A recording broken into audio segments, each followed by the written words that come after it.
welcome you to another live edition of the Sports Box, brought to you by our friends at CrowdPlay. Download the free CrowdPlay app today and use the box at sign up for 10 points. And here we go. Well, good morning, and welcome to the Sports Box Network. And one of the hosts might be a little bit more jacked up than others. Yes, folks, it is game day. I am Hampton Mike Galetta, along with Tony Quigley, Brian the Ranger Retard, and Anthony Emilio, and our very special guest today, which I'll let Brian bring him on in his own thunderous way. Guys, welcome to Championship Sunday on the Sports Box. We have special guests joining us today. Joining our regular crew of Tony, Mike, and Meads, we have Drew and Alex from The Buzz, the game-winning drive show, specifically Wednesday nights at 9 Eastern. So check those guys out. Love those guys. Welcome into the box, guys. How are you this morning? Doing good, man. Doing good. Thanks for having us on. I know we were talking about it earlier this week that we were going to do a matchup show. It always started with Galetta coming on. I was like, hey, dude, let's just do it together, combine the forces, and hear about Tony give Alex shit about 250 rushing yards from Derrick Henry. So you know what? What's a better chance to do it here on the Sports Box? So. Absolutely. You guys are big fans of The Buzz. If you're finding them for the first time, we're good friends of ours. Make sure you check them out. They're all over socials the same way we are. Got a great lineup there for sure. Drew, you had Galetta on the show, The Buzz? No, he was asking to be on the show this week so he could talk about the Tampa Bay Buccaneers. You guys are going downhill fast, aren't you? I had hopes for you guys. It's going to be like the Magic Hour, the Magic Johnson night show. Listen, I mean, you guys have the magic touch. What you guys did over AE, and now you guys my team hasn't been in over a freaking decade, and I'm going to get torched today. It's very nice. So. Well, you deserve it. We'll see. Listen. You're the only one's team still playing, right? So listen, we got to take your shots at you. We ain't got anything else to do. So that's true. True. Wednesday night there'll be a lot of crying, I'm sure. Yeah. Show brought to you as always by our friends over at CrowdPlay. Check those guys out. Use our code THEBOX at sign up. Get 10 free points. If you're anything like me, you're going to need the 10 points. I'm still sitting at 10 points. I might be actually at 9. I might have lost one because I'm that bad at it. But it is a lot of fun. I'm sure they have a lot going on today. So check the guys out. Guys, let's kick it off with the big news of the last 24 hours for sure is the impending divorce of the Detroit Lions and longtime quarterback Matthew Stafford. Apparently it's a joint agreement that they're going to move into a different direction. The team will try to trade him, and he's very much on board for it. He's 32 years old, former number 1 overall pick. He's got 3 more years left on his deal. Really only 2, though. That third year is more of like a filler, just to bring the cap number down. And there's kind of a shortage, I think, on where quarterbacks might go. Ironically, a couple spots might be in his own division, and I'm not sure the Lions will trade him there. But just, and I'll start with Tony here. Where do you think this goes for him? I mean, at this point in his career, I don't think it's surprising that they're going a different direction with a new coaching staff again in Detroit. But where do you think is a good fit? For Stafford, I mean, he's your traditional upright quarterback who has a friggin' cannon for an arm. Decision making has been questionable. He's coming off a not as great a season and in a tough year for Detroit. I mean, Kenny Galladay missed most of the season, and it was just a weird. So I'm not going to put too much stock into what he just did his past season, but he's been on marginal teams. I mean, I think he made the playoff a couple times in his career. But never really had a true contender. Possible fits for him. Listen, it's wide open. Because there's so many teams that need quarterbacks. My boy Meads down there with the Chicago Bears hat is probably at the forefront of it. But you have Allen Robinson as a free agent too. So I mean, do you really want to go there with Robinson potentially leaving? One of the things that this really does impact is Carson Wentz. Now, if the Eagles were looking to move off of Carson Wentz at all, that kind of puts sullies his value. And then you also have Deshaun Watson want to try to get out. So a lot of these quarterbacks are trying to play, musical chairs. But I understand his frustration. But I'm going to think it's going to say, hey, listen, let's do a little wait and see.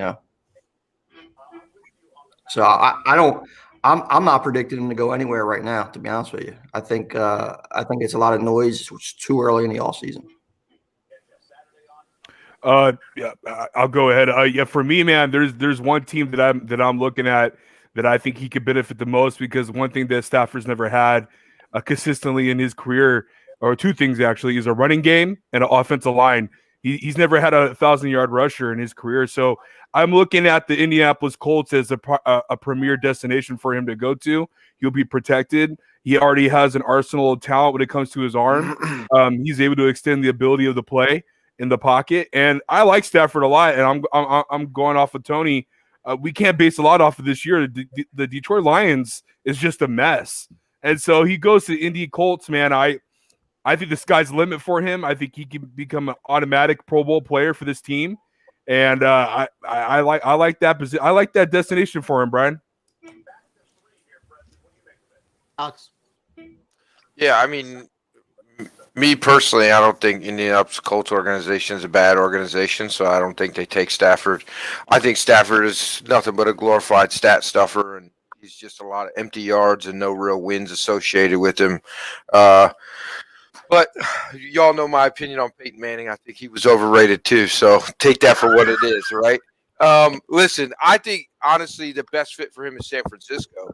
I think you can get a good veteran to come in. I don't honestly think they've really given up on Jimmy Garoppolo wholeheartedly. I think you can bring Stafford in, let him play out his last 2 years, cut him on the third year if you have to, and then maybe Jimmy G's ready, or you get rid of Jimmy G and trade Jimmy G to somewhere else and maybe get a second or third round pick out of him. Yeah, I think the Patriots is a good landing spot for him. You got Stidham up there. Maybe they put Stafford in for a little while, let Stidham learn behind him, and then maybe sign Stafford to a couple-year deal, get him up there. But I mean, Stafford hasn't really looked like a great quarterback since probably Megatron left. But Detroit has been in, I think, in shambles in itself with the running back situation. Finally certified that this year with DeAndre Swift. But it's been back and forth, and like Tony said, Galladay was out most of the year, so they've been a little bit of an atrocity. But I think the Patriots and maybe even the Colts are good landing spots for Stafford. Well, here's the thing that we haven't mentioned yet, guys. Stafford's only under contract for what, one more year? Two more years. This next year, next year. Okay. Who's really going to invest a ton into a 32-year-old quarterback? I thought it was only 2 years, Brian. You have 3 on here, but anyway, either way, it's not a long-term deal, but it is pretty. As far as you're looking at contract, it's not horrendous. When you're looking at it overall. Because when you have to think what guys like Dak and all these other guys are getting. So maybe a team might try to get a little bit of value out of them. Trying to capitalize on deals, years of his deal. Yeah. Yeah, I mean, we feel we all saw this comment, Stafford splitting with Detroit. I mean, I feel it's really early just to go on where he's going to be. I feel the Colts are the front runners, if you're going to say anything. I don't know. Stafford, at least for my team, I do not want him. I feel like he's just another Jay Cutler. We've seen it. I mean, he'll look like amazing one game. The next game, he's throwing idiotic interceptions. To me, he's just sporadic, and he is a stat filler. So, yeah, did you just compare him to Jay Cutler? Wow. Yeah, why not? I mean, arm talent maybe, but as far as in between the ears, I don't even think there's any comparison to him. I mean, you want to call Stafford a stat stuffer? I could kind of get on board with that because he's been on, he's played teams that had bad defenses, and he's been behind, and they've been throwing the ball up and down the field a lot. Yeah, absolutely. Everything's been on him. But to compare him to a guy like Cutler, I just think that they're – besides having extremely strong arms, I don't see the comparison at all. I mean, he's never been a headache in the locker room. Before now, he's always been a guy who plays through injuries. So I can't see Cutler and Stafford comparison at all. He doesn't even have his own reality show either. So how could you compare him to Cutler? No, I've just seen the boneheaded plays and on both by both of them, and it's in situations where they're needed, and that's where the comparison comes from. But the boneheaded plays from Stafford kind of always seemed to me that they were because he's a fucking idiot. The boneheaded plays from and mistakes from Cutler. The bonehead mistakes from Stafford, I think, is more of a product of him trying to do too much because there's not much around them. I don't think it was, why would you, I never throughout his career so far, I never really kind of got the impression that he would just constantly make stupid mistake after stupid mistake like Cutler would do. But if you look at the market, though, like I'm trying to think like what teams, I mean, I guess some of the normal teams are going to be in the market depending on the trade value. And I don't know what even would get in a deal. But again, the San Franciscos of the world, probably, Indianapolis, obviously. I mean, these are teams that are going to be in the market and looking at it. And really, it depends on what they're willing to give and what Detroit's willing to take. And, if Stafford wants to go there, and I guess I think the primary spot would be a team like Indianapolis, just because they're the clear team that has a great roster around a quarterback that is the spot that needs to be filled. So it's just your usual suspects, but I can't imagine Detroit trades him in the division. No, I don't see that. I don't see it happening. I mean, what about Washington football team too? We didn't touch that. I mean, that'd be a great landing spot for him if you think he's still got it, which I don't, but yeah, I don't know if Detroit will trade him. I mean, it doesn't really matter for them. I guess it's just going to come down to what package they're going to receive. And at the end of the day, what do you think? Like, what is he actually worth? Like at this point in his career with that, and I mean, we always see guys get traded, and we're just like, oh, that's all it took. Like, this is not going to be like a first round pick here at all. Well, right, Brian. But also, you got to look and see at the draft. The Colts are not going to be getting anything for the draft where they're picking. So you have to go and land a quarterback. Brissett's off the books. Rivers is retired. This is the chance for them to get someone that you could place in that team and that foundation who has leadership qualities, who has it in between the ears. It doesn't have to do much. We talked about Rivers this year. He was a game manager, a glorified game manager that was able to know the verbiage in the offense. You put Stafford there. I think that upgrades the quarterback position a lot. For me personally, I disagree with my co-host here. I think Stafford's a beast. So I don't understand. Based on what? His record? Can we talk about his record? Do we want to base it on his record? I mean, Lions, bro. The Lions. I don't care. I can put Tom Brady there in their 8-win team every year, and he's 39 years old. Get out of here, 40, whatever. I'm sorry, 40 years old. Let's stop. He has Mike Evans, Chris Godwin, and Antonio Brown. I could put Tom Brady there, and they're 8-8. That's my point. He's not a leader. He's an empty stat stuffer. I'm not impressed. I never have been impressed with him. Let's stop talking about the Lions' fault. Are you doing the game while you're doing the show, though? I mean, the headsets are killing me. I mean, what's your gamer tags, guys? Hey! Don't be hating on that, man. Yeah, I could call a coordinator or something while you guys are here on the bus. Yeah, hey Drew, why two banana? Drew, I'll add to your thing about the Colts. You talk about bringing in a guy like Rivers, and look what the Colts did this year. They had a great record, went to the playoffs. So it looks like it's a plug and play system where Stafford could just slide right in there, and Colts may not skip a beat, even move a little further. So you never know. I think it's a good fit for him with a better arm and a great line. Yeah. So Colts are getting Dak. Just be quiet, man. That's happening. That's happening, man. They don't want Stafford. That's Brian's wet dream right there. I mean, I don't. Yeah, I don't know about that. But. No, listen, I have no problem moving on. From Dak Prescott, I don't think that Stafford's the answer either. I mean, Texas boy though. He's a Texas boy, and he's getting Dak Prescott back next year. You watch. They're going to sign him. Maybe. And then we'll continue this. They're going to sign him to trade him, if anything. We'll continue this slide down to But I mean, can they even afford to sign him? I mean, Dak Prescott's probably going to get about $40 million a year, and Stafford's around $30 million probably. So, I mean, you're saving $10 million cap space just by doing the Stafford.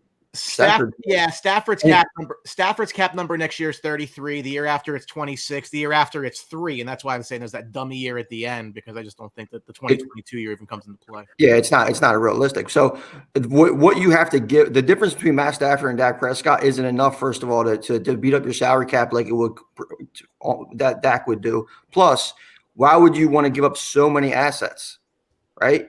You're going to have to give up a lot more assets to acquire Dak Prescott than Matt Stafford. Very simple. Anthony, they can call you up and get Nick Foles. Take him.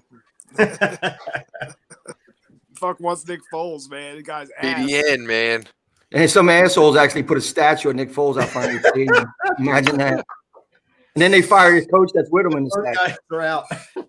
Idiots. Yeah, I don't have that picture in front of me, but yeah, no. This is gonna again in an offseason where there's going to be change at the quarterback position for a lot of teams. This is just another name to keep your eye out on, and obviously the one that's been hanging over everybody is Deshaun Watson, who reported on the Miami Herald yesterday was that he would prefer a trade if he were to be traded to the New York Jets, with the Miami Dolphins coming in second behind that. It's the story that just won't go away. Every time we post something, people like to tell us that it's fake news, and I'd like to just post to everybody else who's posting the same exact story. So, whatever. Everything that you hear is that he's very upset with management, and whether you think he rightfully is or not, that's your call. But if he is, he is. And they're sitting there right now with a very unhappy quarterback on a big money deal. They have no head coach. They don't like the GM. It's a roster. It doesn't have a whole lot of talent, a whole lot of places. Drew, I mean, number one, what's just your read on this? Number one, if you were Deshaun Watson, why would you go to the Jets? And number two, could all of this just be smoke and he's really not looking to leave? Man, Justin Hamilton thinks it's clickbait no matter what you say, Brian. So, it's that's my boy. I know, that's your boy. To me, guys, I think this is just it's a legitimate thing, right? I mean, Schefter and Ian Rappaport not gonna come out and say that he doesn't want to leave. I think he does want to leave. The infatuation with the Jets, with Robert Saleh as the new head coach, there's a connection there, I guess. And then that team does seem like very talented wise with him at the head coach and the defense. I can see why Deshaun would want to go there, but then again, it's like that offense really doesn't bring anything to him. So if there's a team out there that I'm looking at that if I was Deshaun, would be the Niners. I would want to go to the Niners. I would want to go and be with Kyle Shanahan, who's an absolute genius at the OC, and see what he could do with a player like Deshaun Watson. Would just be it would be insane. It's either there or it's Miami. I just don't see. I'm with Tony. I know we had this conversation before with Tony and Brian. I just don't see him giving up on Tua. We gotta wait another year and see what they could do, see how he could develop, and see how this team could be with him after getting the experience that he's gotten. Other than that, man, I do think it's legit, Brian. I just don't know where he's gonna go. I don't know what the package would have to be. We've heard Bosa has been mentioned a lot going to Houston, part of that trade package, but. Does San Francisco want to give up on Bosa? I don't know, man. It's tough coming off a torn ACL, but I believe it, but I don't know, man. I don't know. I can't really put my thumb on it where he's going to go. The teams you just mentioned, Drew, San Francisco and Miami, they kind of make sense a lot more to me than the Jets do. I mean, if you put Deshaun Watson on Miami, they're even a better playoff contender than they are with that defense, and he can make some good weapons out of Devontae Parker, and they can improve through the draft. San Francisco, pretty much the same thing. Watson would be enough spark and that energy, and they have some nice young pieces that just were decimated by injury. That makes sense. The Jets, to me, if you put Deshaun Watson on the Jets, you get Houston Texans pretty much for the same. A tad better because they have the Deshaun Watson, but when you're talking about the supporting cast around them and stuff like that, I don't really see that kind of separates them from the pack. So I'm not mortgaging the future if I'm the Jets, even though they have a ton of cap space and they have the good nice young coach that Watson's fond of. I just don't see that being the prime fit for him. And as far as for the Jets too, I don't know if that's the move too, to go all in on a quarterback when you need so much help everywhere else. I think the only way Houston keeps him is if they sign Bieniemy. I think that's the only way they could hold on to him. Seems like he wants him as the coach, but it's definitely real. And yeah, Miami and San Francisco sound legit. He would be legit on those teams. The Bears would just ruin him as a quarterback, so I wouldn't even. And I don't think they have enough to give up. So I think they're going to be out of it. I think if you're Houston, you probably, I don't know if you can say give up on Deshaun, but you probably want him out of there at this point anyway now because of, he wants saying GM, and I know they've told him that, but he's bringing up a lot of subjects now. It seems like he's really sore at this organization anyway. So, just blow it up at this point because he's really the only piece you have. Try to trade him away, get something for it, and just restart over. That's what Houston's going to have to get back in the hunt because this team is a total train wreck and a train wreck from when they traded and got David Johnson back in. That was terrible. Yeah, but everybody says Houston's a train wreck, and obviously you agree. But you have to give the ownership credit now for trying to make some headway. They cleaned out house for all those mistakes. So now they're trying to move forward. They just like anything else, they analyzed it. They saw where the problem leads. They allowed your boy B.O.B. to screw everything up. Yeah, for years. Years ago. Oh God! My point is, Deshaun's not happy, and when he's not happy, it's just gonna start downward for him, I think, and he's gonna want out every week that he's there. So just you're fucking married. Are you happy? You want out, right? I mean, come on now. Everyone wants out. Who cares if he's fucking happy? Tell him to suck it the fuck up. Get that $40 million paycheck and make the best of it. I mean, now what's going on next? Are we setting a precedent where he's going to go to the New York Jets, right? He wants to go to New York Jets. Send him to the New York Jets, okay? And then he's there and he's on an 8-18, right? And you're losing to the Bills and you're fighting for Miami for that 2-speed, and you're a borderline playoff team. Same shit he was in Houston. Okay. So now is he going to be unhappy there and now want to go somewhere else? Nah, come on. You're supposed to be the man, be the man. Sure. There's been some questions in Houston ownership since he passed away, and now the people who took over, he isn't pretty much happy with their social consciousness and stuff like that. And I think it's a valid reason if there was some kind of misconception there or some negativity there that was surrounding between him and the ownership.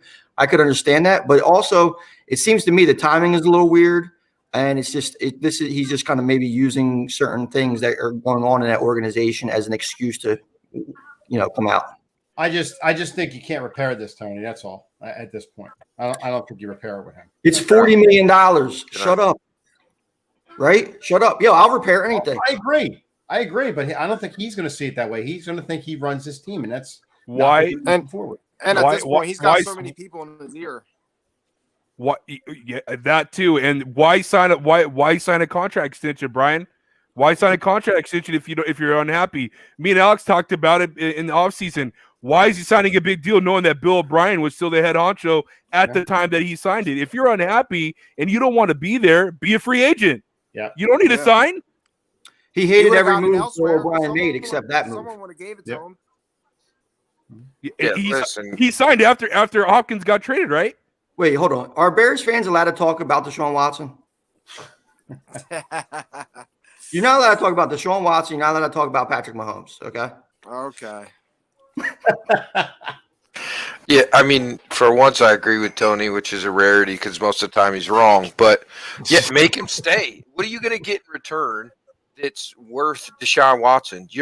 Tua's never – his ceiling is not a top 3 quarterback in the NFL. So – do you really want him in return? And that's going to be part of the package. You're going to need 4, first-round picks, I think, to even come close to recouping what he's worth. I mean, if Laramie Tunsil's worth 1, Deshaun Watson's probably worth 25. Let's be realistic. Laramie Tunsil was an absolute train wreck for Texans. They've made terrible – they gave a number 1 for Kenny Stills, right? Who does that? In what world – my 3-year-old wouldn't make that trade. It's just stupid. They've done dumb things. I understand they're trying to make up for it, but I think you got to hold on to Deshaun, or you're not going to get any kind of return that's worth it for what he is to that organization. You don't have a chance of winning without him. And you're paying him a lot of money.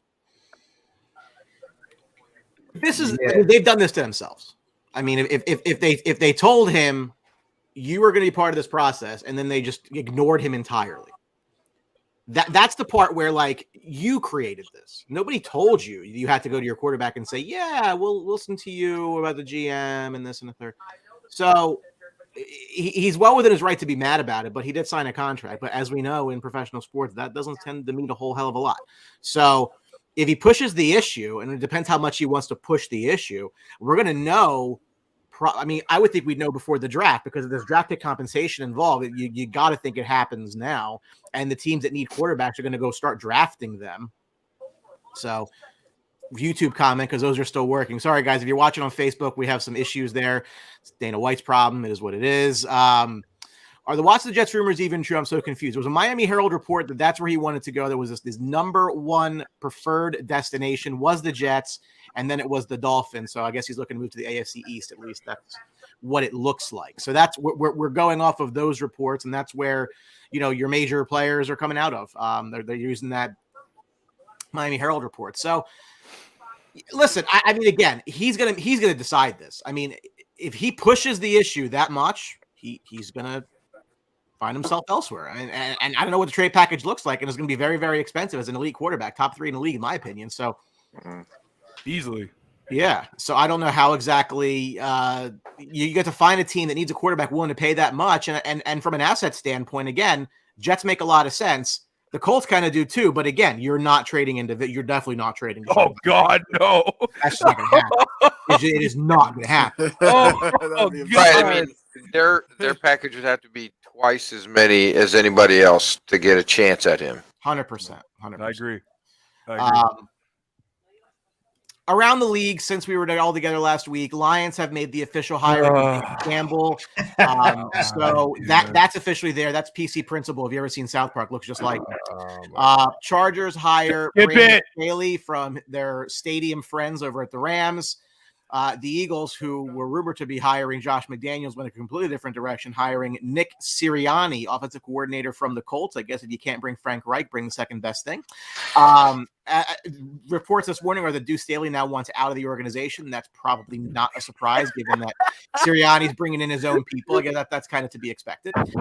For the Texans, Leslie Frazier, Eric Bieniemy are assembling staffs, believing that they are the 2 prime candidates for that position, but nothing is official there. They'll actually play each other today in the Bills-Chiefs game. So I'll start with Alex here because I don't want to go to Drew yet. I want Drew to stew over Brandon Staley hiring. He will. He'll stew. Anything here stick out to you as a point? I mean, the thing that sticks out to me is the Leslie Frazier, Eric Bieniemy. Obviously, I mean, to me, it's a sad attempt that the Texans are still trying to make Deshaun Watson happy, and they're going to probably hire Bieniemy no matter what happens, no matter what anybody thinks, just for a hope and a prayer that that they can hold on to Deshaun. I'm not a fan of the Chargers hire, but I'll let Drew touch on that. I thought they had a perfect candidate, and they let him walk out to the building. So. Go ahead. I know you want to. No, I don't want to talk about this. There's nothing to talk about. Fire it up. What's that? Fire it up. Go ahead. Give us your. It's a terrible hire. It's just a terrible hire. If you were to go for a defensive-minded coach, go for Robert Saleh. I don't get it. He's proven. He saw what he did this year with so many injuries on the defense. Still top 5 ranked defense, Brian. With the injuries out, why wouldn't you want that on this team if you were going that direction? I don't get it. Also, why not build up? And if they keep the OC that they keep in from last year, then that's fine. But if you're not, and your plans were going with this guy, I just don't get it. Dean Spanos is an effing idiot. I can't stand him. I want him gone. I want him to die. I want Mark Cuban to buy the team. And I just want so many things because Dean Spanos will never go and buy. Remember the report came out saying Urban Meyer was interested in the Chargers? You really think that Dean Spanos is going to pay $12 million for a head coach? It's never going to happen. The last time he did that was with Marty. He hasn't done that since Marty. Mark McCoy, Anthony Lynn, all cheap hires. Cheap hires. They want to control the team how they want to control it. This guy's been a DC 1 year, and he had Aaron Donald and Jalen Ramsey. Tony can go out there and make that defense work. That's what I'm saying. Any one of us can make that defense work. Of course, this guy had a good year. It makes no sense to me whatsoever. I hate it. The thing that sticks out the most to me is the Eagles' hire of Nick Sirianni. I actually like that hire a lot. Like you said, it's Frank Reich's number 2. He understands the game a lot. I like him from an offensive coordinator perspective for the Eagles, but the Eagles franchise is just blowing inside out. Deuce Staley wants out, who's been a coach there for how many years? I'm give him a shot. I don't get it, but that's one that sticks out to me the most. Eric Bieniemy is an idiot if he goes and takes this job. Houston didn't want him at the jump. Now Houston wants to get him because of Deshaun Watson. Why would you want to go there? I would not even want to go there. So, Needs, you're quiet in the corner. Yeah, I mean, as far as the Eagles, I feel like they've been through this before. I mean, no one wanted Doug Peterson. No one knew what kind of coach he was going to be. So, I mean, this is another mysterious signing out of nowhere for the Eagles. And if you look back, Andy Reid was the same way. No one really knew about Andy Reid until the Eagles hired him, and look where he's at. As far as Deuce, I mean, I think this is the best thing that could happen for Deuce. I mean, for him to get away from the Eagles is going to be the best for him. If he would have took that job, the pressure on him to perform and take the Eagles to back to where they were, it's just not going to happen. There's the players, the personnel around him, it's not there. And the fans, you know how the fans are, they would have turned on Deuce in a second, and he would have been a 2-3 year coach the most. So I think for Deuce, it's probably the best thing. He's going to get a job somewhere else, but I think it's the best thing that he gets out of Philadelphia. You know, I think obviously a lot of Philadelphia area loves Deuce and for what he is and his personality and everything like that. But when you look at the Eagles situation, I mean, what has Deuce done to actually deserve that position, to be honest with you? He's not an offense coordinator. He's been in charge of the running backs for many years. You know, leaving the Eagles organization, I don't know if that is going to be the best thing for him because, you know, similar to Eric Bieniemy, all right? When's the last time a running back from the NFL who was an NFL coach was Dan Reeves? That's a long, long time ago. Running back isn't viewed as a cerebral position, so you're not people are not anxiously looking to fill their coaching staff with a bunch of running backs that have primary positions. And the Eagles bring in Nick Sirianni, which is whatever it is. He's an offensive coordinator who's never called plays. So I don't know how comfortable I would be in that situation. The Eagles, for the most part, job, it's just like a dumpster fire. You know, you had college coaches like Graham Harrell and other guys not even want to be interested in it. So 2 parts. Internally, there's a lot of messed up stuff going on, you know, Wentz and everything else, ownership meddling, that kind of stuff. But the other thing, too, is do you really want to be the coach that follows the guy who delivered the only Super Bowl in franchise history? Because then you're dealing with a lot of pressure, you know. So when you factor all that kind of stuff in, the Eagles' job is completely, you know, it's a good opportunity for a nice young coach and see what he does with it, but it's not something desirable. And this is the 7th straight hire that the Eagles made that the guy had no NFL head coaching experience at all. So it seems, it seems like Jeffrey Lurie's willing to kind of jump in and play with a little fire over experience, you know. And Doug Peterson, does he have a job? No, I haven't heard a whisper of. You got guys like Anthony Lynn that are already hired in Detroit. You know, and Peterson's still out there. And, you know, so it kind of, you know, he has a lot of friends, you know, like Brett Favre and Aikman and these guys throughout the industry. But I don't know if he has a lot of friends in ownership. So it'd be interesting to see where Peterson actually lands and the quality of them. And when you look at the Texans down Texan and Eric Bieniemy specifically, from what I'm hearing is Eric Bieniemy's pass is really catching up with him. He had a lot of issues when he had other – you know, in Colorado and stuff like that. And it's kind of turning some teams off. You know, and when you look at it too, is he a product of Patrick Mahomes and Andy Reid, or does he have the actual ability to actually lead a team? So I think that's really what's hurting him. Popular with the players and everything like that. And, it's not an election. So, Bieniemy's popularity doesn't really count too much. But whoever gets that Texas job is definitely going to have the work cut out for him too. Well, that's just the trend right now.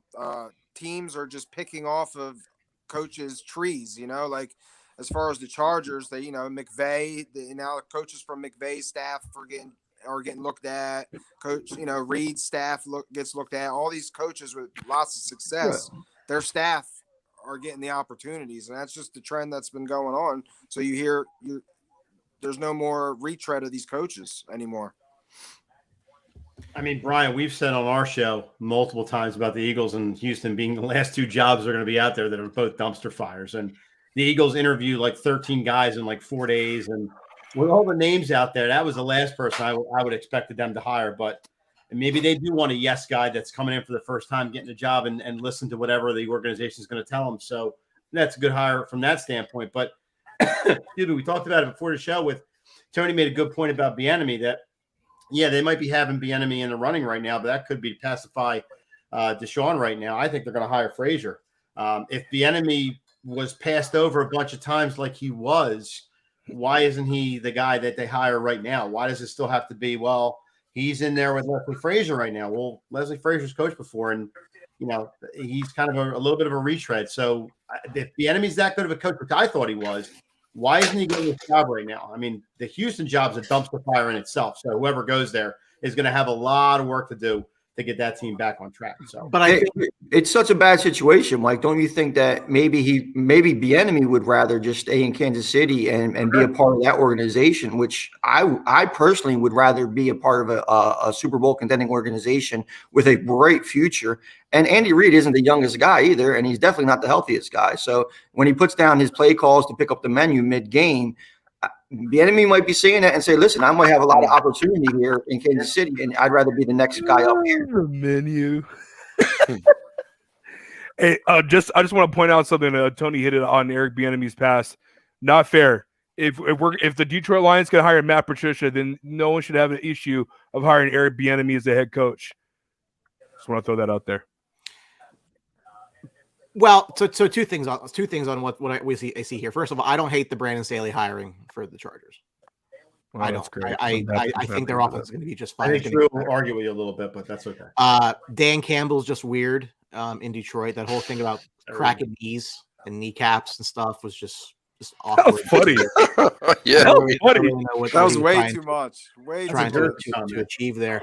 The thing about, and Tony, you really said this last couple of weeks, and I think it's ringing true, is how much credit to Eric Bieniemy for Andy Reid's play calling and Patrick Mahomes' talent. Like, it's just like one of those things where like how much, like, what are you bringing to the table? It's not a shot against him, but like maybe he's just not interviewing very well, and teams just don't want to give him the opportunity. Like, I don't. You look at a team and they're winning and they're winning a championship and they're offensively talented, and you're just assuming that he's a reason, and I don't necessarily know that he is or he isn't, and maybe in the interview he is not necessarily saying or proving that he is, because again, we always say, look, Andy Reid's got the menu, right? He's the one making the play calls, and Patrick Mahomes is enough that makes you think the Browns could have won last week when he went out. That's how good he is. So. What are you bringing to the table that makes me want to give you a head coaching job to find out 2 years from now you were a product of that system and the surroundings that you have? So neither. That's just my thought there. For the Eagles, what I take some personal satisfaction in is it's become very apparent that for all the talk of Jerry Jones being the puppet master and his hands up Jason Garrett's ass and everything, this, that, and a third, the Jeffrey Lurie is right in that mold. This is a absolutely, positively, no question about it, 100% positive hiring for the longevity of the career in Philadelphia of Carson Wentz. This guy was not brought in to ruffle feathers. He will do exactly what he's told. They're gonna try to rehabilitate Wentz, whether they think they can or not. That's why Deuce wants out. They want to bring in their guys. I mean, this is Jeffrey Lurie putting his thumb down and saying, I want you to do this, so go do it. And that's why the guy who, frankly, was an under the radar hiring, wasn't going to come in there and make waves, was the guy who got the job. So that's all I've heard my entire life is Jerry. And I'm not disputing anything there, but like, hey, glass house, don't throw stones, because now this is exactly what the Eagles look like. And I don't know how they look. Mike, we said they're a dumpster fire for a couple of reasons. One, they can't draft. Two, the guy who can't draft still has the job. Three, salary cap, total disaster. Four, who's your quarterback? Five, your roster has no talent. I might have mentioned that twice, but that's important too. So Sirianni got a job. Don't know necessarily that was the one that he wanted to take. But to me, I don't necessarily dislike it, Drew, but I don't necessarily know that this was the way they could have. This feels to me very much like a puppet hiring. I don't know if anybody else feels the same. Mm-hmm. I agree. 100% agree. It is exactly when I saw it, I was just like, not important because it'd be gone in 3 years. Sorry, Facebook's screwing with me today. So I actually can't post or message for 3 days because I shared a 7-second clip of last night's UFC fight. Neither here nor there. Sorry, guys, if you're commenting. Let's talk about that UFC fight. I mean, loved it. I loved it. From a legal standpoint, fair use says I can post if Barstool could post 7-second clip, I could post 7-second clip. My leg hurt watching it. Yeah, Connor's still asleep. His leg was jacked up. Connor's like 3-3 in his last 6. He should have took the $50 million and fought Jake Paul. You know. I mean, I agree with that. He had a better chance. For the next 36 hours, the Sports Box page might have a lot less activity. Sorry about that in advance. We'll get to today's games. Again, it is Championship Sunday, and really, you can make the case that these were the best 2 teams in their conferences this year. I really believe that. You can make the case. You want to say the Saints in the NFC. Well, look, they had Taysom Hill at quarterback for some of the year. Defense didn't really help them when they needed to. I was never really buying it entirely on them. They had Jameis Winston throw a touchdown last week. Good for them. So, look, top 2 teams in the AFC, and I do think they're the top 2 teams in the NFC, but we'll start with a 305 game in the NFC Championship game. The Buccaneers visit the Packers, who are laying 3.5. The over-under is 52. Of note, teams that beat a team by 20 or more points in the regular season and then rematch in the conference championship are 13-3, 4-0 the last 10 years, which bodes well, Mike, for your Tampa Bay Buccaneers, because in week 6, a 38-10 drubbing of the Green Bay Packers in Tampa, where if Tampa wins today, they'll be in 2 weeks for the Super Bowl. So it's a very, very interesting game. It's all-time greats between Aaron Rodgers and Tom Brady. Brady just plays in championship games all the time. He is used to this. And I'm going to hand it – Mike, I want you to go last year because I want you to just, get moist as we move through here. And I've been moist for a while now. Preheat as we go around. But what the fuck? If we start talking about who the Packers would have rather seen, the idea that Tampa can't play in the cold doesn't hold water because it's Tom Brady at quarterback and it's Rob Gronkowski at tight end. Water's wet. It's not, if anything, I think that the dome team would have been a better play for Green Bay coming out into Lambeau. Listen, we've seen Tom Brady win games in snow with questionable refereeing calls. So it is what it is. But Mike, you're going to have to just stew on this for a minute. I'm going to go to Meads to start here. It's the game. Look, we all want to see, this is going to be a great game and I'm very much looking forward to it. But Vita Vea comes back for Tampa Bay. Their defense is better than I think it gets credit for. Their rushing attack is not very good. So they're not going to be able to keep, the Packers off the field that much. You read into this game as an NFC North fan. I absolutely hate the Packers. Let's go on there again. I don't know what to do here because I can't root for the Packers, but I can't bet against Aaron Rodgers right now. He's playing unbelievable football.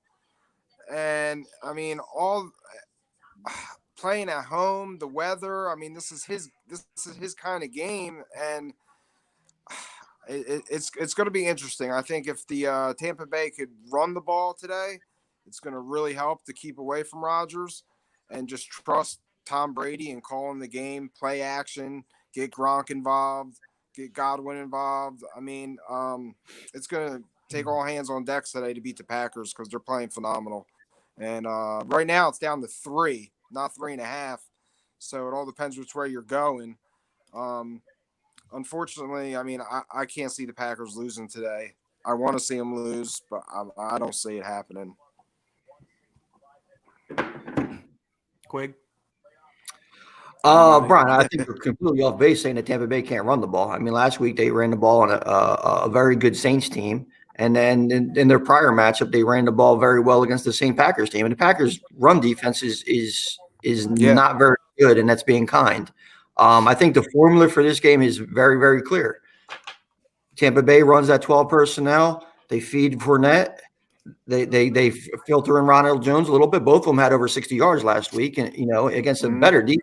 So if they do that, then you're very, very, very, very well lending yourself. First of all, you don't have to worry about bad weather and all that other kind of stuff to winning, keeping Aaron Rodgers off the field. And then the big thing is that Green Bay really loves to run that dime personnel, which is 6 defensive backs against the 12 personnel. When you're running the 12 personnel and you got 6 DBs out there, that power running game, and whether you like Fournette or not, he's a power runner. He's going to be coming downhill, and they're going to be beating him up.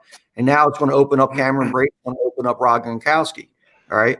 So when you got those guys, as weapons, and Brate is phenomenal too, and as long as Brady doesn't kind of force the ball to Gronkowski, they should be okay. No Antonio Brown today, which I think is a little bit bigger hit than people expect, but Chris Godwin was very, very good last week at getting open. He was not very good at catching the damn ball. He had about 5 drops. I don't expect him to have a similar game like that. So I think Godwin's going to be all over the place. And his first matchup against Zaire Alexander, Godwin got the better of him. They did a good job of moving him around in the offense and everything like that, and it really gave Jair Alexander some fits. So, and then you still have your deep ball big threat with Mike Evans. I really like the Tampa Bay Buccaneers today to be very, very effective on offense. The game plan's simple. Okay, they've seen it. It's written. It's not rocket science. So you're going to sit there. That's what they should do on offense. Defensively, what Tampa Bay needs to do. Now, Tampa Bay plays the most cover 4 in the NFL. No team plays more cover 4 than them, okay? We know that. I'm sure Aaron Rodgers know that, okay? So look for guys like Robert Tonyan to effectively try to work that middle, stretch the defense a little bit. The thing that Tampa Bay needs to do, and we said it last week, is they need the blitz. Devin White is coming out like a madman on the blitz. He's bringing it downhill and he's attacking it. And I think he's going to do a lot of that today as well. And I think if Todd Bowles is going to be coaching in the Super Bowl next week or 2 weeks, actually it's on my birthday, so don't forget to send your cards and gifts February 7th on that Sunday. He's going to have to switch it up. He can't sit in cover 4. He's going to have to blitz. He's going to have to move it up. He's going to have to try to confuse Rodgers, and that's not a tall task. I like Tampa Bay to win this game. I think that they had the formula to frustrate Rodgers last time. He did his little dance, and it all went downhill from there. So I'm thinking Tampa Bay is able to take this. And one of the prop bets that I do like is Devin White to record a sack. It's over under is 0.5, and that's plus 275. So I think he gets in there, and you're at least going to get a push because he's going to be bringing it. And I think Bowles is going to be bringing the house at Rodgers. True. Listen, man. Devontae Adams, first touchdown. Don't forget. Tonyan, first touchdown. Devontae Adams.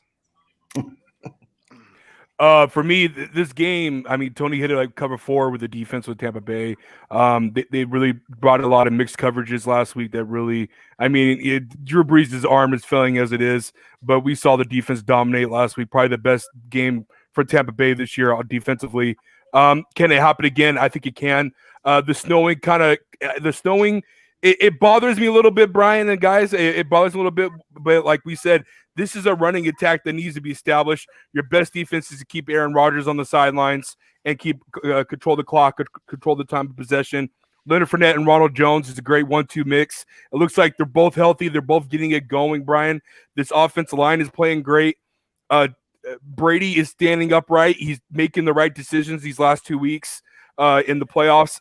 I don't bet against Brady. I never can. I never will. But with that being said, Aaron Rodgers, I think it's just going to be a back and forth type of game. Who's going to win at the trenches? Who's going to be at the offensive line? Who's going to be winning? Who's going to be dominant in this game? And Aaron, if I'm correct, call me if I'm not. Aaron Rodgers 0-2 in the last 2 conference title games. So I mean, it's just last year. Yeah, it's just a stat to put out there. So I think Tom Brady, I think Bruce Arians is going to come up with a solid game plan. Antonio Brown does hurt, but I don't mind Scotty Miller being out there at the slot at all whatsoever. I think he's built a great. I think he's built a great chemistry with Tom. We saw it last week with that huge money throw he did on the wheel route. It's just at the point where you got to think that can Bruce Arians and this offense control the clock and beat this defense of Green Bay that, like Tony said, New Orleans defense is 20 times better than Green Bay. Drew, stop agreeing with me. Your buddy said I'm always wrong. And so I agree with Tony on that part. The moral of the story for me, Brian, is can Aaron Rodgers be that guy? There's been a stigma around him where he can't get back to the promised land. He can't get back to the Super Bowl. Can he do it today? I don't think he can. I think Tampa Bay is going to have a great game offensively and defensively. They locked down Devontae Adams. I'm pretty sure you can go man coverage with Lazard and with MVS and Tanyan. So I think Tampa Bay has a little bit of a secret plan here. I'm going with Tampa Bay on this one. Man, you guys suck, man. Every time I got a good take, you guys sit here and beat it up before I get to it. Yeah, listen, 100%. So, first of all, at the beginning of the year, I called all 4 of these teams playing today, just to give you a heads up.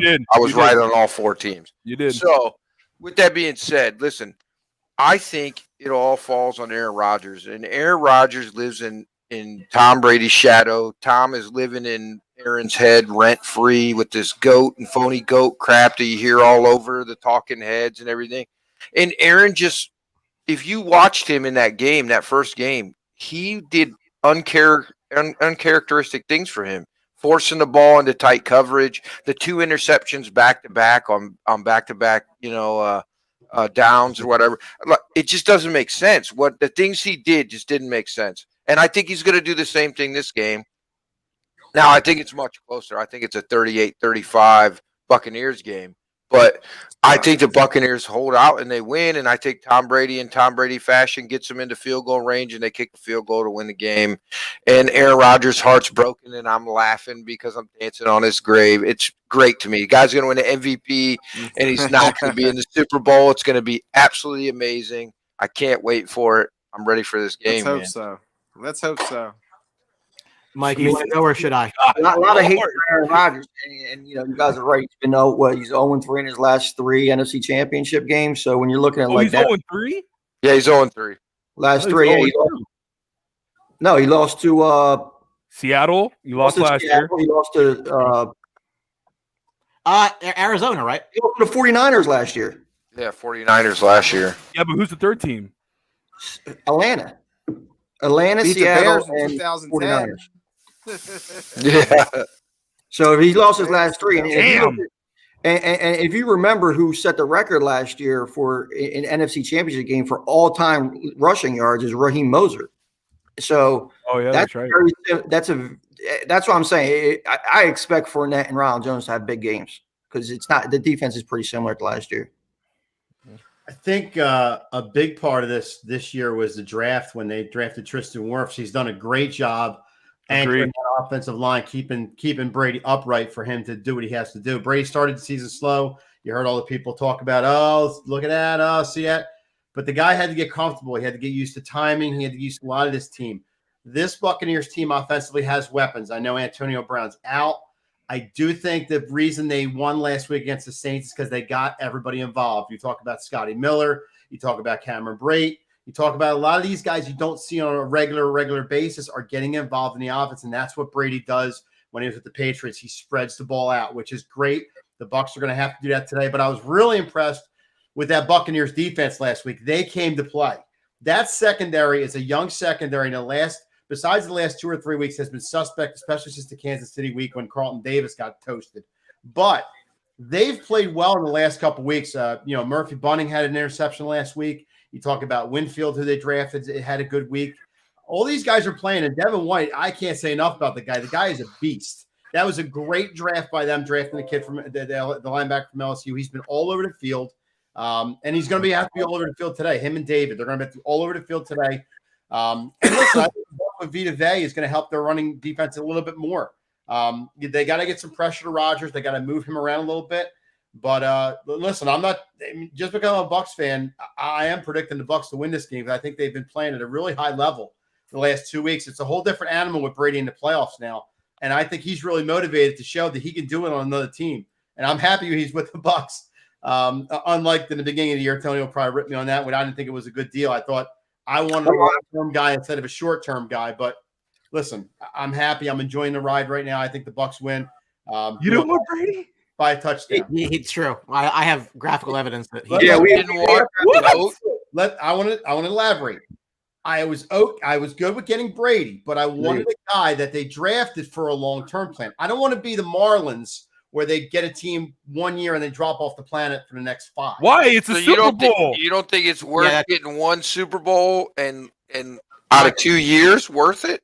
I did it before in 2003 when they won, because then they fell off the planet after that. But you got one. I wish I had one. Are you kidding me? I'm a Browns fan. Let's be real. Come on, man. If I could come through the screen right now, I'm mortgaging the future for one.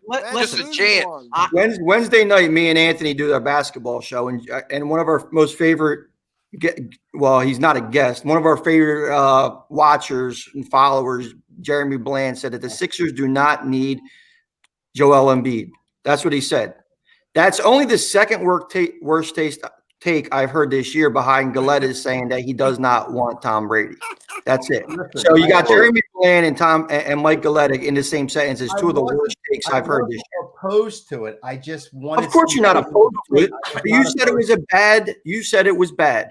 You said it was bad. I said I didn't like it because I wanted a long-term guy as well. That's not what you want. What you want is a championship. That's not what you said. Right. What you want is a championship, which is why I've been critical of the Bucs this entire year. Why do you still have your number 1 pick next year? Why? Why didn't you use that to help your roster to take a stab at a championship in these 2 years that you have Tom Brady? Because in year 3, it's the day after tomorrow, and nothing matters. You have built your team for this finite period of time. I was critical of Green Bay for drafting Jordan Love because I have Aaron Rodgers for this finite period of time, and this player doesn't help me. I don't care what happens when Aaron Rodgers is gone. I have a chance right now. I'm employed right now to win right now with the group I have right now. So to me, the Jordan Love pick was a disaster. Hasn't hurt them. They're mutually exclusive, Ryan Havermail. But yeah, it did. It still hurts them because they could have got a premier player. It has to help Aaron Rodgers. But it hasn't hurt them because they're 1 game away from the Super Bowl, and they could get there without. Apparently, they're that good. They didn't need a production out of a first-round pick this year. That's how good that roster is. It can be stupid, and someone that ended up hurting them. So after the day after they lose, are you going to still feel the same way? No, we'll have that discussion. They're going to say, "Hey, what could you have done here?" Because I completely agree. That was a misstep. Drew, yeah, 100%. I will say this, Drew, in my defense too. I didn't know what I was getting in Tom Brady coming to Tampa. I didn't know if we were going to see the Tom Brady of old, or we were going to see Tom Brady at 43 years old starting to slow down. So, Mike, you know your team. You know your team. You're a Tampa Bay fan, right? You got Godwin, you got Evans, you got Brate, you didn't know you were gonna get Gronk, but you still had a solid all line. The man didn't have any of that last year in New England. But if they didn't have any of that, if they could keep him upright, you watched a long season. You watched Jameis Winston throw 30 interceptions and then said you had the audacity to say you did not want the greatest quarterback of all time. That is one of the worst takes that I could ever imagine. All right. Hey, good luck today. Saying it because you guys obviously know what I said. I'm trying to tell you honestly what I said. I'm okay with the Brady signing, but yes, I did want a long-term guy so they would be good moving forward. I didn't want 1 or 2 years. I understand your take, but you know you can't get both. I mean, you get one or the other, right? I mean, that's the truth. I'd like to have drafted. Listen, as a Browns fan, a long-suffering Browns fan, it doesn't have one of those nice Lombardi trophies, right? I'll mortgage my future for Deshaun Watson for the next 2 years. People don't understand that. Yeah. I'll get rid of Baker, OBJ, and 2 first-round picks and not even think twice about it. And people are like, you're nuts. Baker is not in the stratosphere of Deshaun Watson. Just like Jameis Winston is not in the stratosphere of Tom Brady. You know what? Tom Brady at 43-year-old threw 40 touchdowns. Let that sink in. Hey. 43 total touchdowns. Oh, yeah, that's right. My bad. You can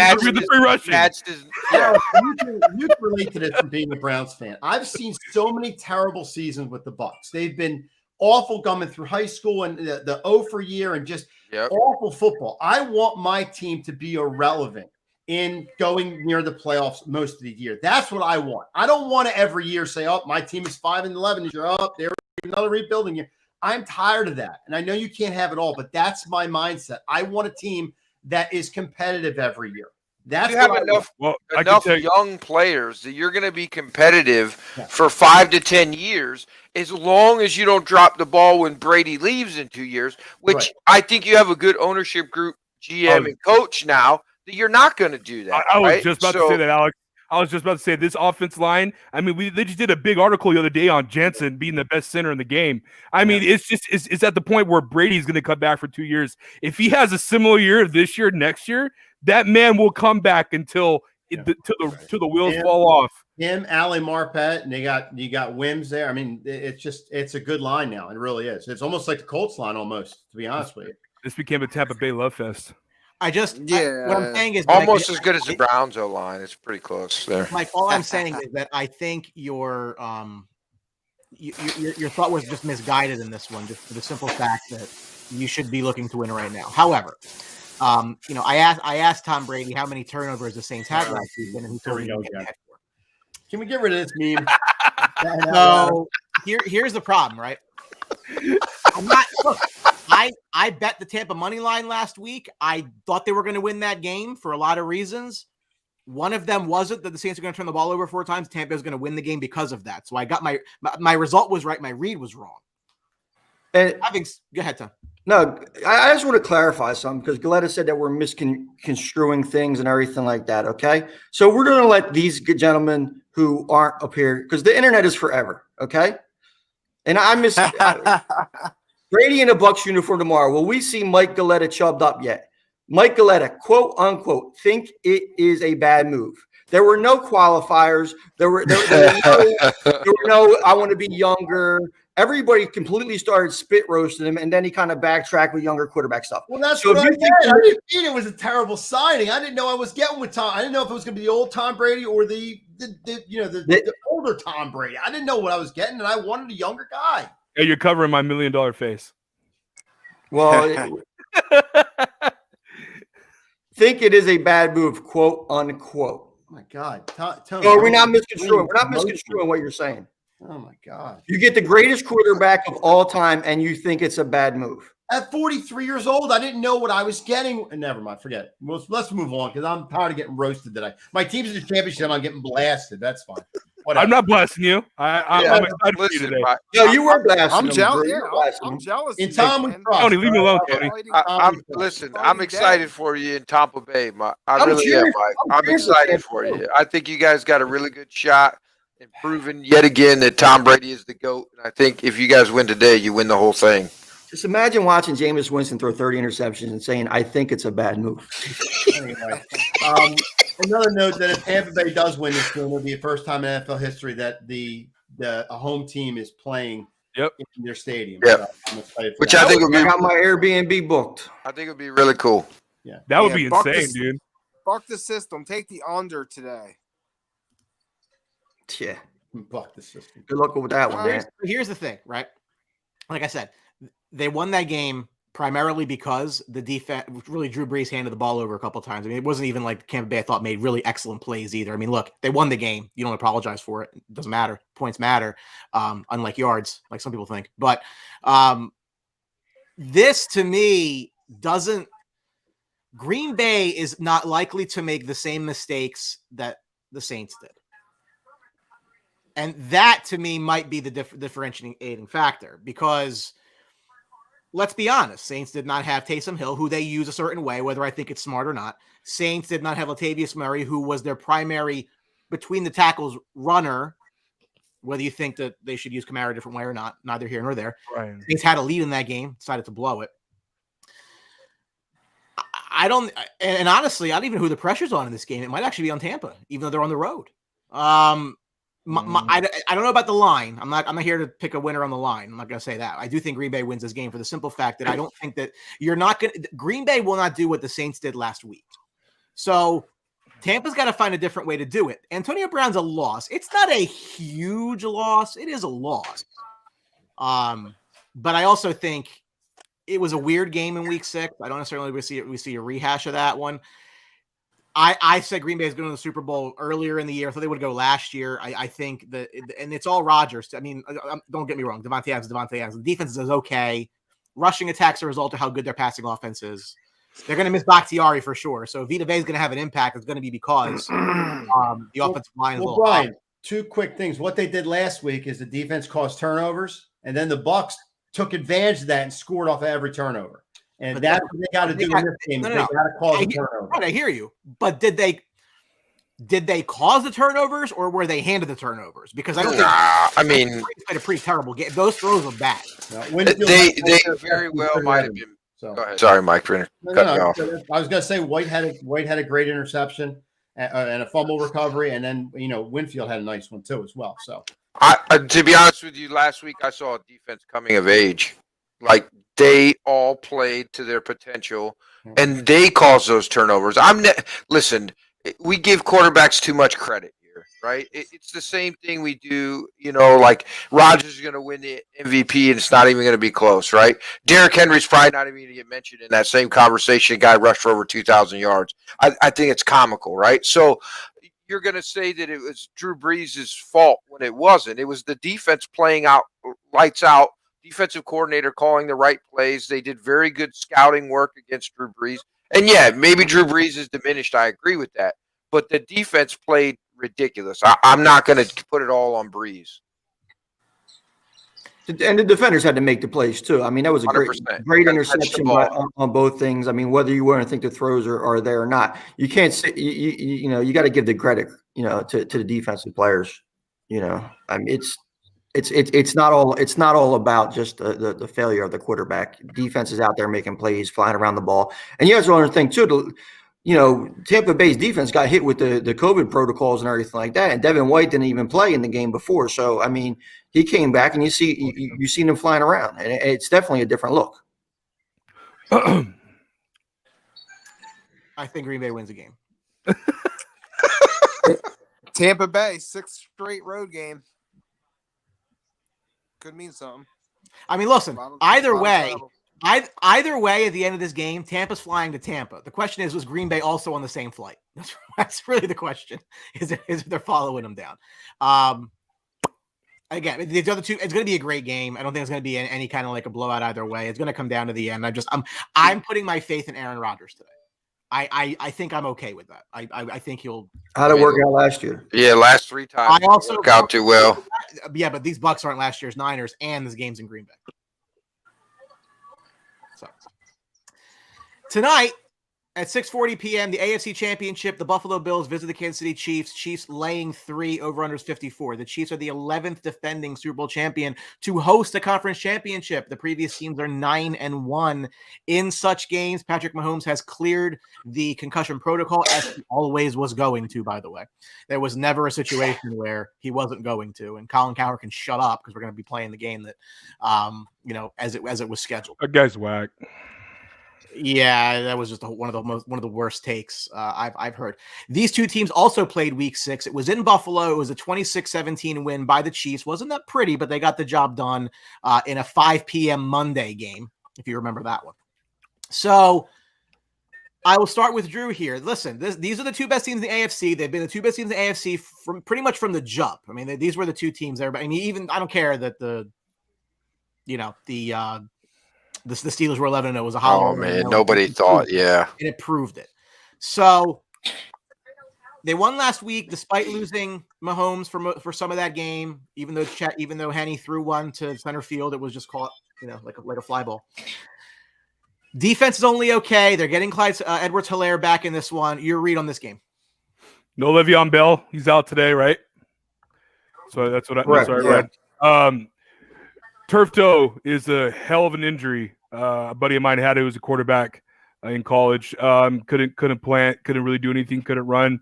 Apparently, Mahomes is still suffering with the bad turf toe injury. I think that's going to affect his game a lot today. That's why I think it's a rush in with Clyde. I like Buffalo's defense. I think they're the hottest defense right now across the NFL, even over the Bucs. I think they're playing amazing defense right now, and I think this is going to be just a breakout game for Josh Allen. A lot of critics are on Josh Allen still, and I don't know why. I like Josh Allen a lot. I like him a lot in this game. Chiefs defense does not scare me whatsoever. Josh Allen is light years better than Baker Mayfield, and I really believe in this Buffalo offense a lot as well. Stephon Diggs, talk about a trade, probably the trade of the year for a team that was able to get him and his services. It's evolved Josh Allen as a passer. The offensive line is great for Buffalo. He can extend the play. He's a great runner. And Cole Beasley in the slot is dangerous.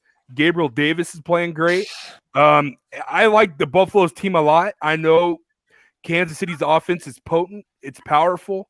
But I don't like their rushing attack. I also don't like Buffalo's rushing attack. So that's even for me.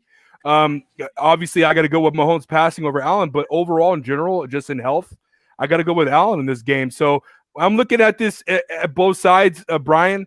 And guys, his game is leaning more towards Buffalo for me. It's more of controlling the clock, being smart, making the right plays, make the plays you need to play it.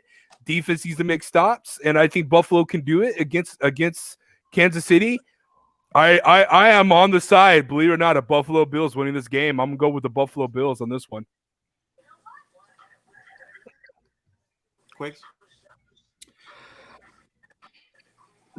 Drew touched on the turf toe, and I think that's the concussion is what's being selling the headlines. But the turf toe to Patrick Mahomes is really the mitigating factor here, because you don't recover for it. I mean, if you've seen him before he got hurt, he was hopping around a little bit.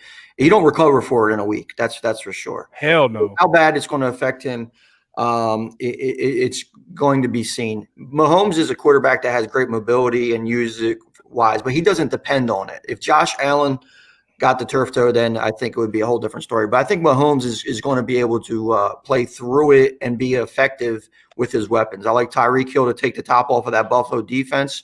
I think that Travis Kelce continues to flourish. But as you've seen, listen, Buffalo hasn't blown anybody out. Kansas City hasn't blown anybody out really all year. It's kind of they haven't looked. I mean, they've won and they look great, but at the times they haven't really been impressive. It's like this isn't the greatest show on turf for some of these teams. They just jaw dropping. So if they can attack Mahomes, this is going to be a very, very close game. I'm not betting either side. I am going to take the over. I like Josh Allen to be able to run around, make some plays. When you're looking at it too.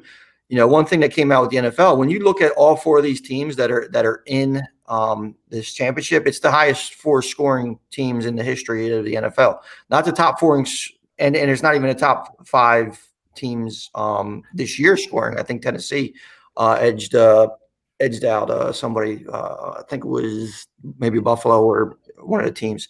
But when you're looking at the average points per game, this is the highest that any NFC championship and AFC championship weekend has had.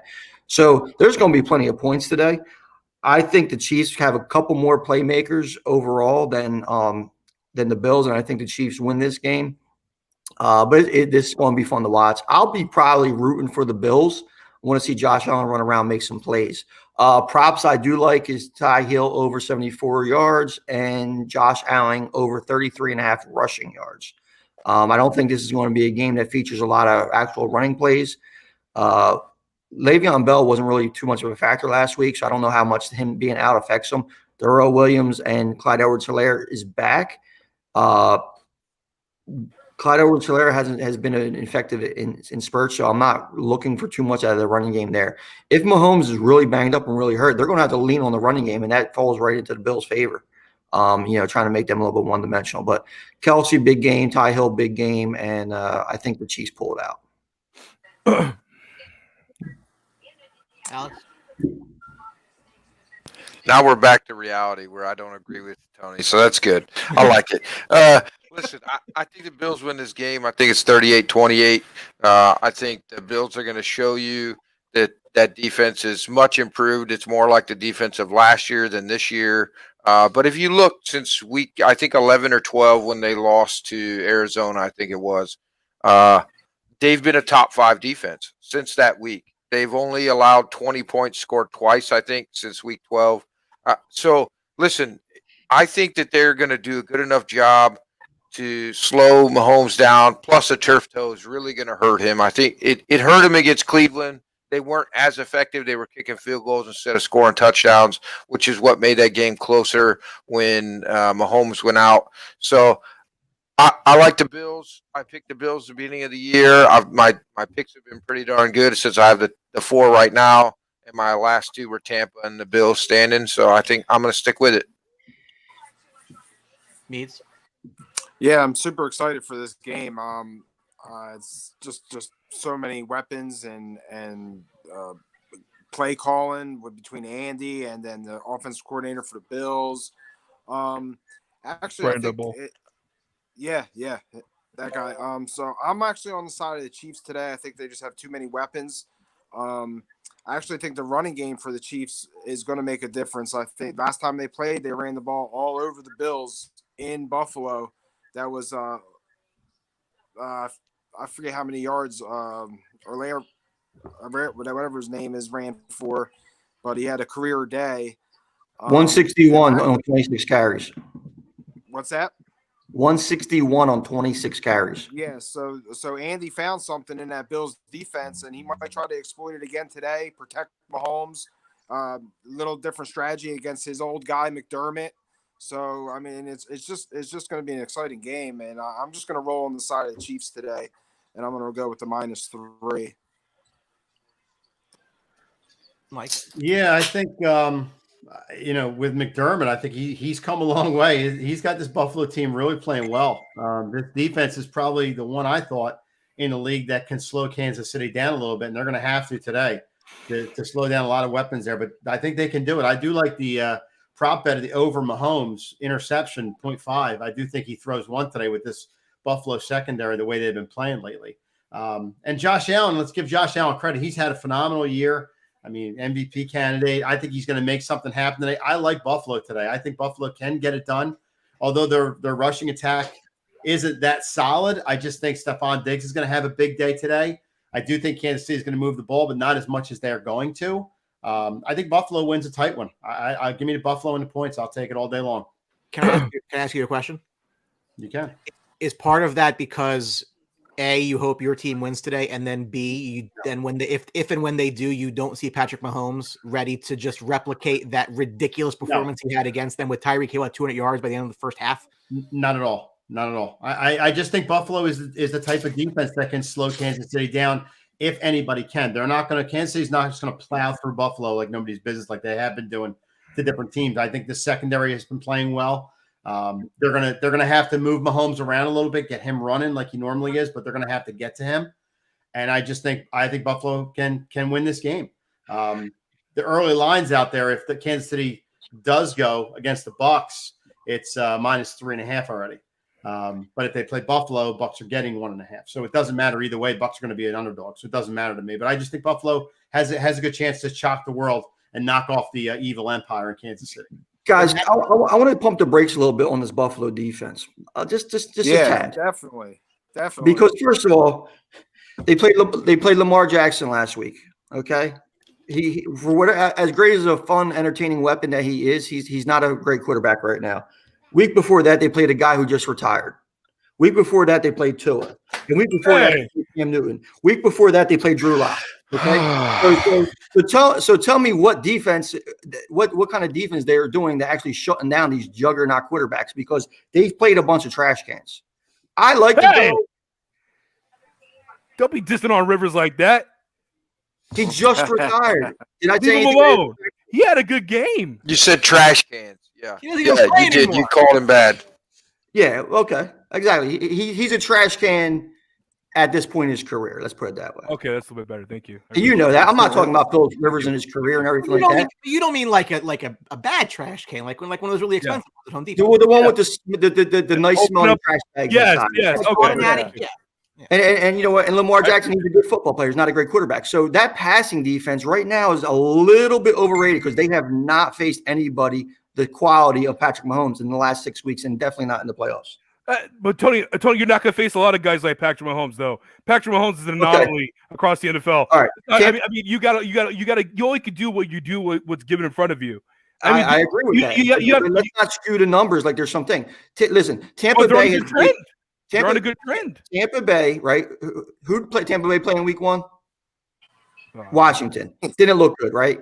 Okay. Oh, wild card weekend. Oh, I think but if they make it to Super Bowl, they there's a lot like Drew Brees, Aaron Rodgers had to beat there.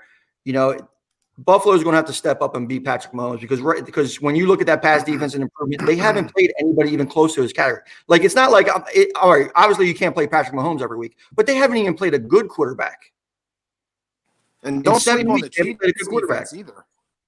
Well, let's see. Chiefs defense.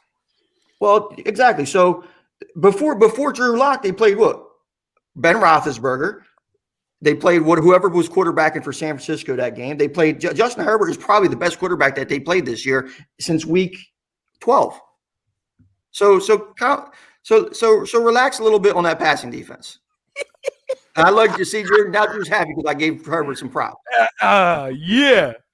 Alex looks so red right now. What do you guys say? I mean, Alex? it's like I can bring up 50 stats to prove you wrong, but what's the point? Like I can skew numbers and say, oh, they haven't played nobody. I mean, they just beat the Colts, who were one of the hottest teams going. I didn't say that. I didn't say that. I mean, Colts are a good team. I said quarterback. Okay, then they shut down that team.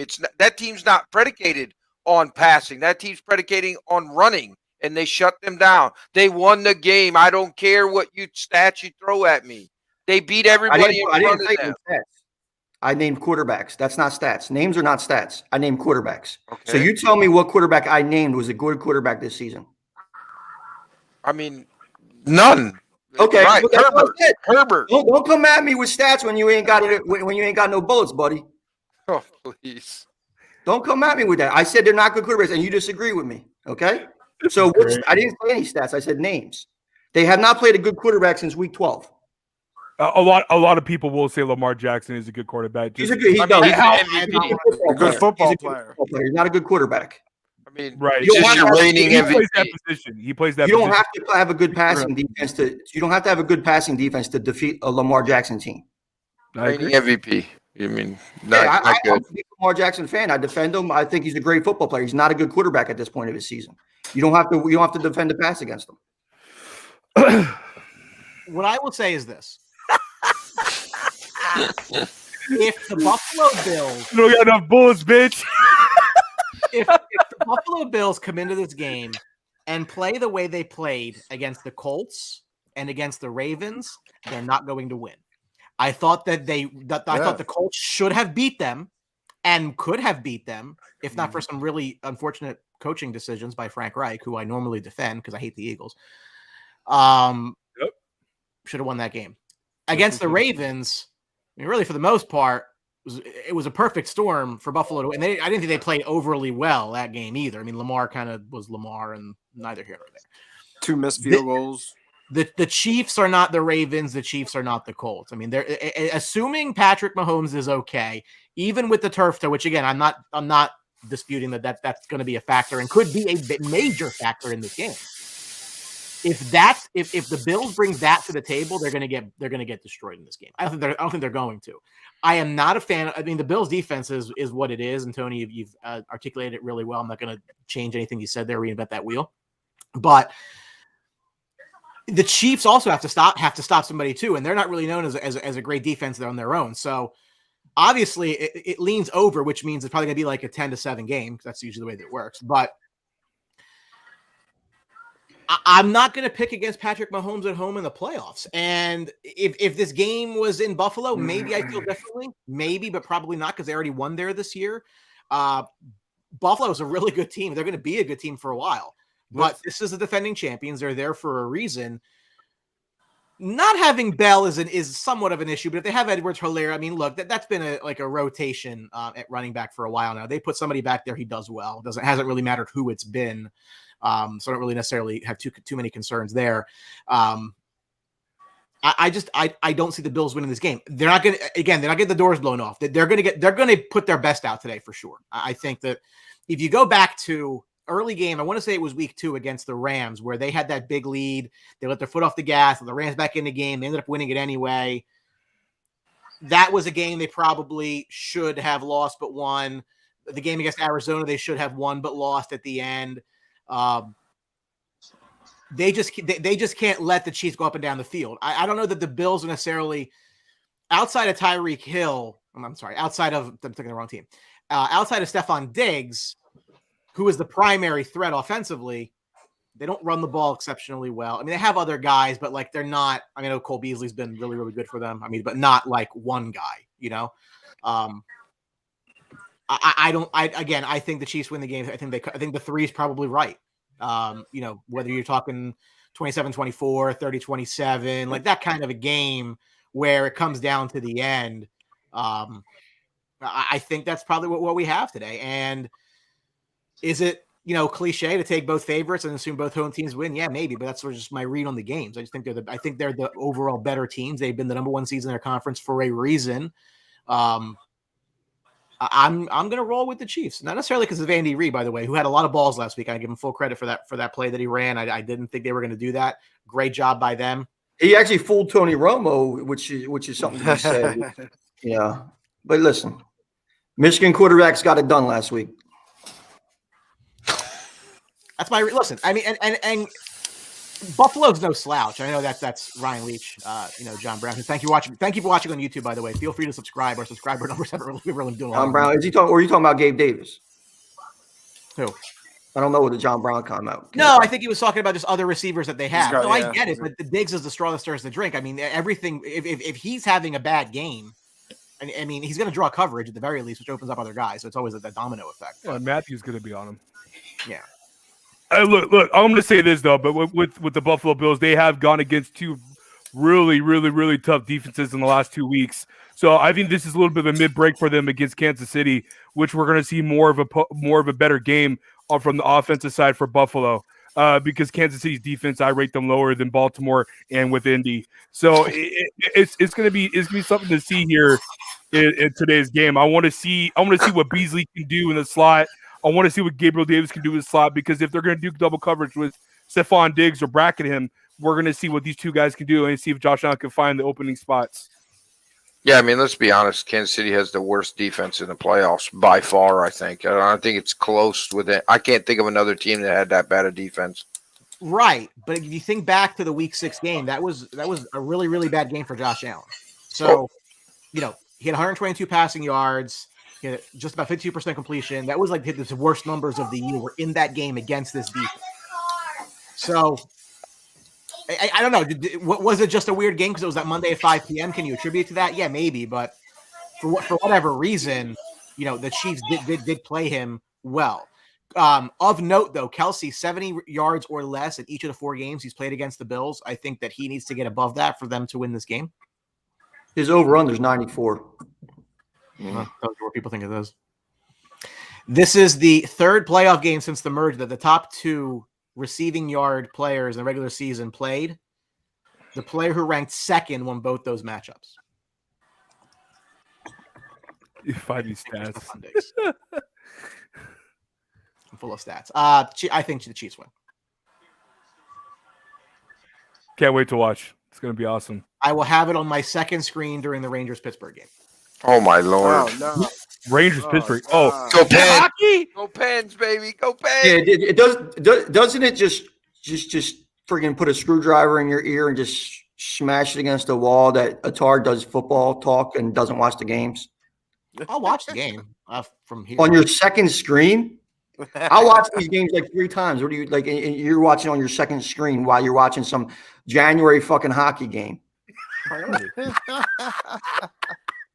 Are the Rangers? Are you cheering for the Rangers to win, or are you cheering for them to lose? I'm cheering for them to get better because they're young. Result of the game, not really that important. Gotcha. They've been playing actually really well, Mike? which is kind of. Mike. Galetta just had an aneurysm. Galetta was one of the worst answers I've ever heard, Brian. We have a show together. We talk about this stuff all the time. I sometimes I don't get the logic, but I mean, hey, what do you want to know? No, nothing. Go Flyers. I mean, what are the Rangers' chances of legitimately making the playoffs and making a run this year? Not very good. They're in the toughest division in the league by a mile. I think they're no better than the 5th team, and the only top 4 get in. So there's divisions in hockey. It's the Tostitos NFC NHL West. It's the Gatorade South Division. They're just trying to make some money. The division to see what Scotia is. Alex, The divisions are sponsored? Yeah, This a is lot of the stuff first year for it. This and the station that they just did a hockey deal with most recently is folding. So yeah, there you go. but that deal's ending anyway. So. I want to think I'm a hockey guy too, Alex and Drew, not as big as Brian is, but my team right now, the biggest video of them is Carter Hart smashing his stick all over the ice, after he got toasted again last night. So Yeah. Who's that? They're goaltenders. Now, so. So he's a goaltender. Drew. Oh, okay. Goalies are not. I'm a Pens fan, Mike, so I'm into hockey too. So it's all right. Are you going to be watching the Some of Pens these- Rangers some- game today? Hell no. I give two craps about it. What's a goaltender? Hold on. But one thing. Who's not going to lose today? War over there in Minnesota, guys. That's right. EAGLEAGLES, baby. Never gets He old. didn't put his most recent picture up. I'm not putting that up. I don't want to scare the children in the audience. Oh man, I guess you that's guys are a wrap. terrible. We want to thank Alex and Drew from the Buzz getting on and helping us out with our show today, guys. It's always fun. It's always great having you guys on. I'm sure you'll return the favor eventually. So, a pleasure, guys. It really is. You have to have quality control. Go Bucks. I have breaking news. This is a candid visual of Mike Galletta this afternoon. Yeah, it will be. It is now. So His wife wishes he has that girth. I knew I heard something. That girth. it's not He was about- like, anyway. Here's a question for you, Brian Attard. Does Goldberg win the Royal Rumble tonight? oh, It's next that's week. next week. He said tonight. I don't know. Do they have a senior division? No, in he will WWF? not win the Royal Rumble tonight. I didn't even know Goldberg was still wrestling. Is that like the Bill Goldberg? That's Bill Goldberg. Yes, He's still wrestling? he's back. The wonders of HGH and testosterone never cease. Hey. I've watched wrestling in a minute. So before we get out of here, I want to turn it over to Brian, give you a little bit about crowd play. Yes, first and foremost, again, thanks guys from the Buzz, Drew and Alex. Listen, they do a great job over there. There's been a lot of good growth for those guys in a very short period of time since they've kind of put this endeavor together. So definitely support them. They're on Twitter, they're on Facebook, they're on all your socials. They got a great lineup. So check those guys out for sure. Love those guys. Love to see what they're doing there. And again, Buckley. shout out to our friends over at Crowd Play. Use code THEBOX to sign up, get 10 free points. You're going to need it because I'm terrible at it. We apologize, but thank you to Mark Zuckerberg with Association of Dana White. We will have no posts on the Sportsbox page for 3 days. It is what it is. We'll see you on Wednesday for the basketball show. I'm hoping to be cleared by then. So thank you, Alex. For a Thank you, Drew, again. 7-second clip that we have fair use doctrine to use, but it is what it is. Yeah. So thank you, Alex. Thank you, Drew from the Buzz, our buddies over there. For myself, Hamilton, Mike Galletta, Anthony Medio, Brian the Ranger Retard, and the Tony Quigley. We want to thank you for watching our show this week. Good luck with all the games. Take care. Go Bucks. See you guys. Good luck, Mike. Mike, look at the bright side. If they lose, you don't have to go on camera and talk about it. You guys would love that, wouldn't you? Or we could just schedule it to Thursday we can just move it forward. I can have it come on Wednesday night. We'll We on need a Tuesday. live feed. We need to Jump just on that put this sinking up ship, live. Galletta. Mm-hmm. See you guys. Enjoy the day.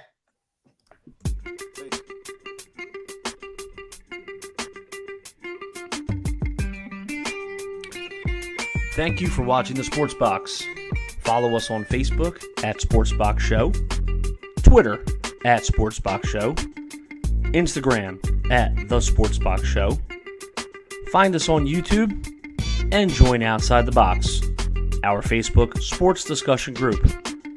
The Sports Box is brought to you by our friends at Crowd Play. Download the free Crowd Play app today and use promo code THEBOX at sign up for 10 points. See you next time.